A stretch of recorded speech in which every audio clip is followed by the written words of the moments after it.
Hello everyone and welcome back to Let's Play Megaman 10. In the last part we started off the game and took out a couple of Robot Masters, and now we're heading into the shop because between the stages I've done with Mega Man so far, I can afford not only the energy balancer, but also an M-Tank, which I'll be holding on to for a good while. But with that, let's head right into our next Robot Master, Pumpman. And it's actually completely coincidental that I took out the entire left side of the boss select first, by the way. Now, something I briefly mentioned last part, but didn't go quite into, was the differences in boss patterns when it came to easy and hard mode. But first off, I should probably mention, as this guy's name is Pumpman, you can probably tell he's going to be our generic water level with the water physics. Though there is something interesting in this level in that there's a specific type of Metool for this level that shoots purple goo out at you. And that purple goo does not injure you, it just sticks on you and makes you slippery. The water spouts like this also push you down, so if you're trying to make heavy platforming, watch out for that. Either way, we started off with Blade Man, and his difference on easy mode is that when he fires out his 3 triple blades, or I guess when he just fires triple blade rather, he only fires out 2. On hard mode, it's the triple blades number is boosted to 5 blades per shot, and he'll also dash you after he does his little dive attack. Strike Man, his easy mode difference is that his rebound striker is not only slower, it also bounces one less time. By the way, there's a split path here. We'll check out the other one later. And that also means that his rebound striker also just has less power. On hard mode, though, not only are his bouncing patterns a bit different in that I think he can no longer alternate between them. He can do like a high bounce pattern, but then another high bounce pattern instead of normally where he can only do high, low, or low, high. His rebound striker is also boosted in that it bounces one more time, allowing it to reach its total power of 8 HP, which means it will hurt if it hits you. He also out-regains a new attack where he kind of jumps into the middle of the room, spins around, and fires out 4 rebound strikers. From my memory at least, the way you dodge that is that you get right in front of the wall that he was facing before he started spinning, and jump over one of the rebound strikers. Then I think you're completely safe. Sheepman, his on easy mode, I think none of his Thunder will create shockwaves or sparks, whereas on hard mode, I think the Thunder will clouds drop their thunderbolts faster.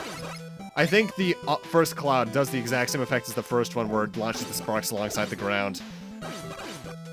I think hard mode, similarly, he also gets a new attack where he hops in the direction he's facing, and when he lands, he does the same spark effect.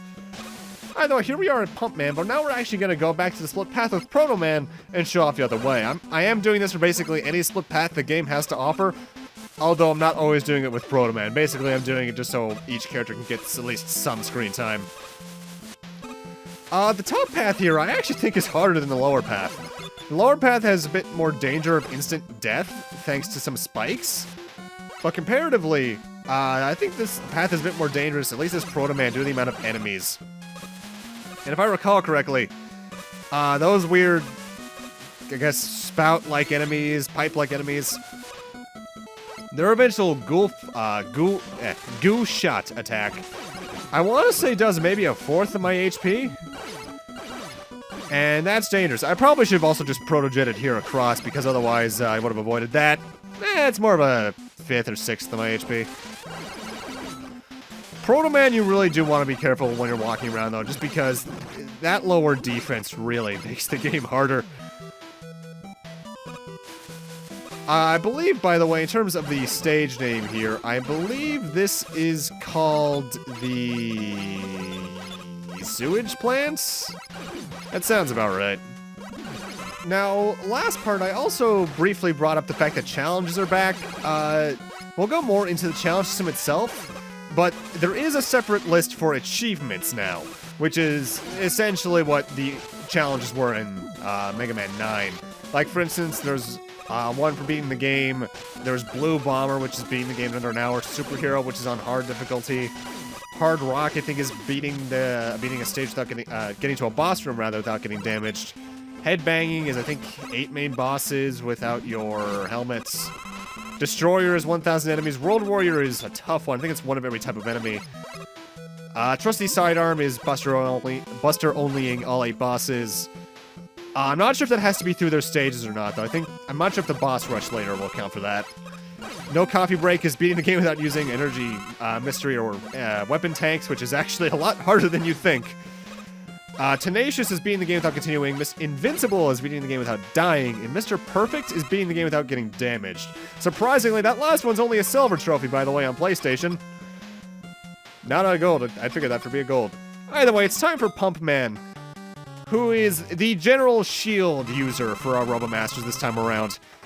He likes to summon his, I think it's called Aqua Shield, I forget, we'll find out the name later, which each water pellet from it counts as an individual shield. However, thankfully, touching Thunderbolt gets rid of that. Otherwise, he only likes to jump around, and eventually he jumps up and shoots out his Aqua Shield in its little spurt fashion that I think we're going to see him do eventually if I don't kill him. Yeah, looks like he's actually going to get a chance to. Yeah, that happens. We're actually going to be getting that as the weapon. It acts the exact same way. Each pellet acts as an individual shield that can touch an enemy, and it's actually pretty useful. And if you press the button again, it will spurt out like that.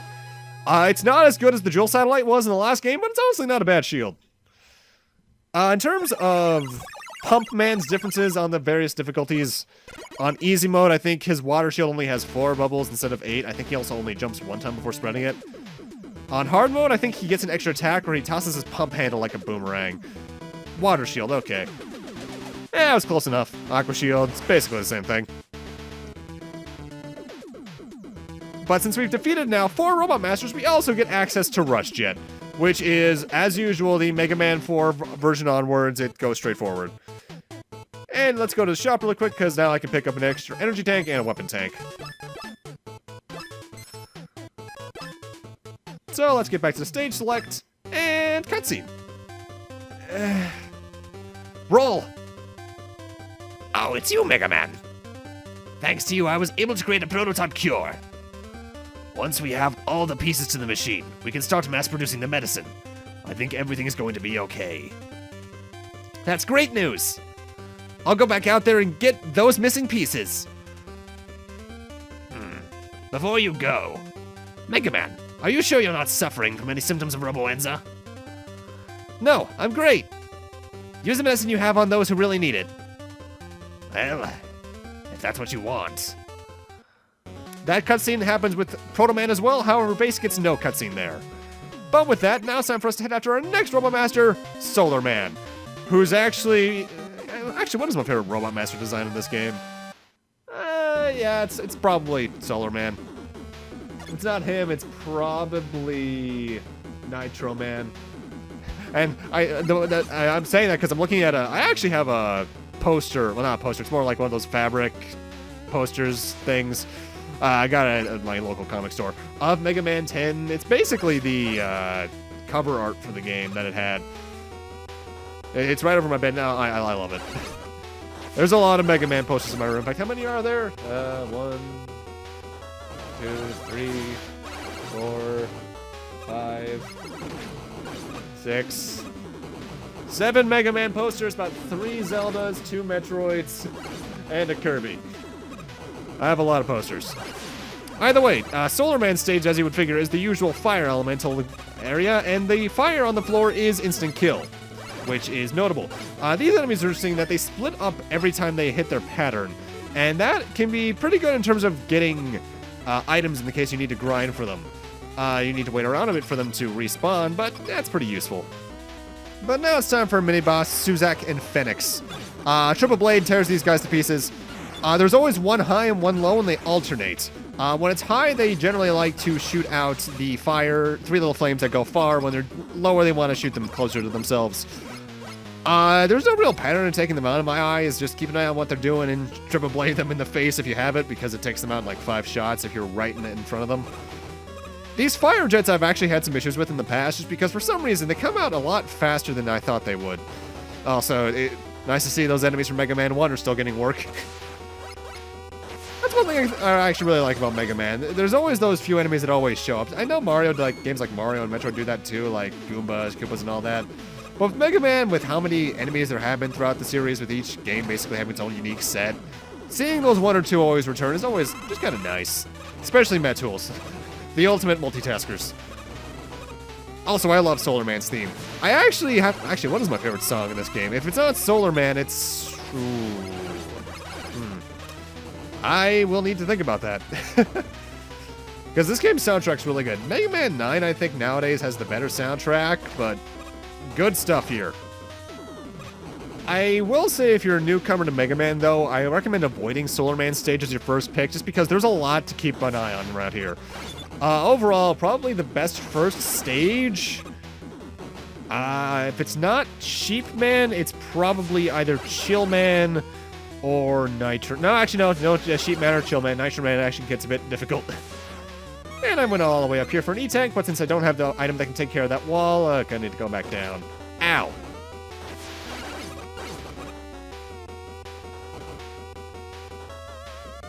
Now, the DLC for Mega Man 10, because there was DLC for this game, as I mentioned, because of base. But in terms of what there were 5 items. There was base mode, which was $2, 3 special stages, which I believe were about $1 each, and then there was endless mode, which returning from 9, which was $3. On the whole, I'd say the DLC for this game is pretty worth it, although if you're playing the Mega Man Legacy Collection 2, like I am for this game, you already have it. You just need to press, I think, up, down, left, right, down, up, down on the title screen, though I think you also get it just for beating the game. Either way, time for Solarman, who is weak against Water Shield. Solarman's pattern is actually hard for me to nail down. He'll jump all over the place, firing his little Solar Blaze attack down at the ground, which will split up in 2 directions. If you're right next to him, he'll try to headbutt you with the Solar Flare, but as you can see, Water Shield kind of tears into pieces. Notable, I believe if you hit his fire with the Water Shield, it gets dimmed down, and because of that, he can't fire his actual projectile attack when he's jumping. In terms of his various difficulty changes, on easy mode, I think his Solar Blaze on his head starts at its weakest form, whereas on hard mode, it's always at its most powerful and can never be weakened. And I think he gets a new attack where he shoots 3 Solar Blazes in the air that fall at your position. But for beating him, we get his Solar Blaze ability, which fires forward and then splits up a bit. Unlike, say, the Rebound Striker, the Atomic Fire, so on and so forth, though, it doesn't do separate damage depending on if it's in its ball form or in its wave form, though. It's a constant damage attack. But with that, it's time for us to head after our next Robot Master, G. I wonder who Fire would be good against. But it's time for Chillman. This was a stage I did fairly early when I first played the game, but honestly, being the Ice Physics level, it can be a bit weird for newcomers. On the whole, though, I will say I think Mega Man 10, even on normal mode, is easier than Mega Man 9. Just because I feel you have a bit more going for you, and even though the weapons aren't as good as Mega Man 9's, the level design is a bit more beginner-friendly. Because even though I retracted my whole notion of the game being very trap-heavy in my LP of the game, just because I'm just more familiar with it, I will say Mega Man 9 is still the harder game in terms of level design. Mind you, the fact that this game has an easy mode makes it a bit easier to begin with, especially with all the side cheese they put in there. Christ. The main gimmick of this stage, aside from ice physics, is these ice blocks. If you shoot them or jump on them, they crack, and if you do it again, they completely get destroyed. And obviously they like placing those around spikes, and later on they're gonna love placing them around bottomless pits, so you need to watch out for that. Also, I got hit there stupidly, and I can exactly explain why. Even though I played Mega Man 9 and 10 quite a bit, there's always that gut reaction whenever something like that happens where I press down and jump to slide, even though Mega Man doesn't have that ability in these games. That's one thing I'll actually give the remake of Mega Man 1 Powered Up a lot of credit for, is that even though they start you off with the standard Mega Man who can only just shoot forward, can't charge or slide, you can unlock a Mega Man that can slide and that has the charge and slide respectively. And I really like that, because it basically caters to all playstyles. Mind you, Mega Man Powered Up was just a really good remake to begin with a lot of content in it. Like, whoa. That's actually one thing I think the later classic games have been doing pretty well with. 9 is probably the only exception to it, even though I think 9 is a really good game. There's a lot of content between all of the, like, between Powered Up, 10, and such. Even 9 has a good amount with Proto Man mode. It's just the fact the challenges aren't as challengey. I'll get more into that later.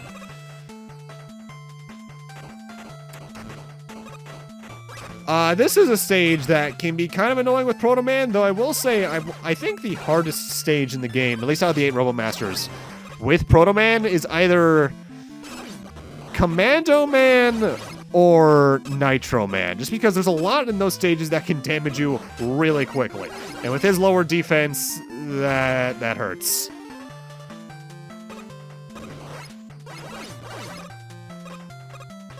I don't know what it is, by the way, about Mega Man games, but they always seem to be able to capture the ice feeling in their music really well. Mind you, now I think about it, there's never been a bad ice level theme in a Mega Man game. There's been bad ice levels. I'm looking at you, Blizzard Wolfang, at least during the latter portion, but ugh. Either way, it's time for Chillman. Chillman likes to run at you directly. He'll jump rarely. I think it's when you do an action on your own.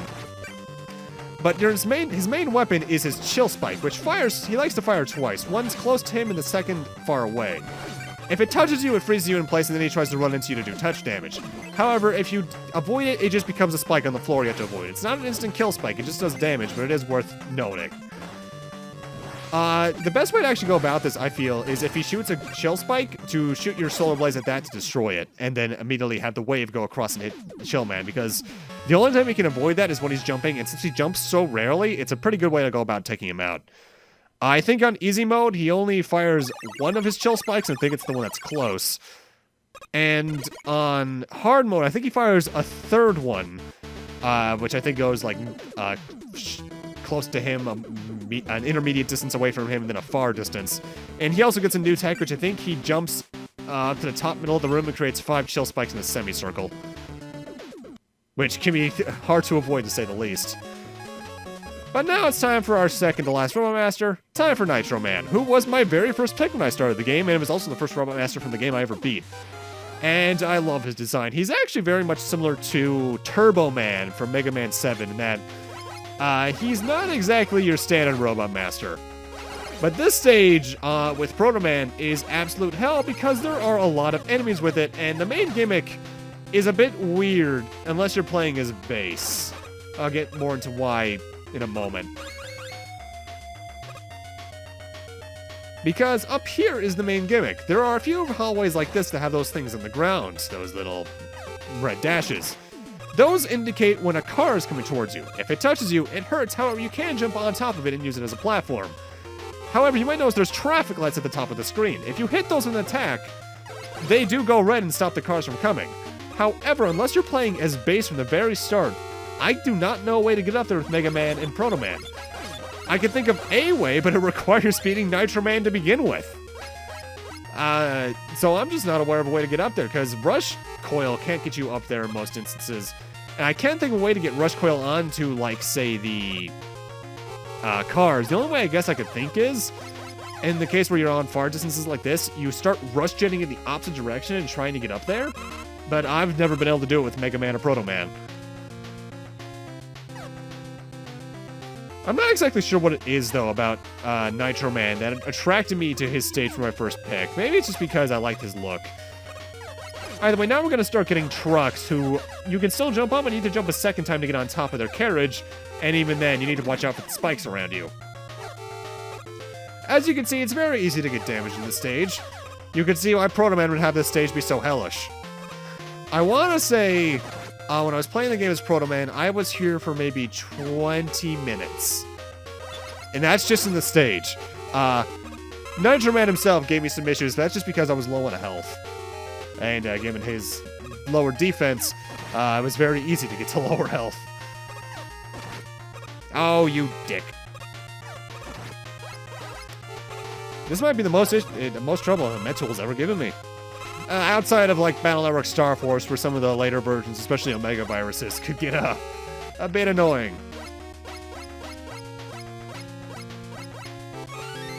At least you get a free E-Tech there. And hey, the return of the bombs. Down here, we actually have quite a few instances where you can get pretty easy items. That was me trying to pause buffer to see where I could go, but not really many options where I could go. I very often miss everything in that room. This enemy works a bit interestingly. They charge towards you unless you shoot their shield, in which case they get knocked back. So it basically becomes a game of just trying to jump and shoot at the same time. And this room annoys me just because I don't see the point for there to be this many gaps in the floor.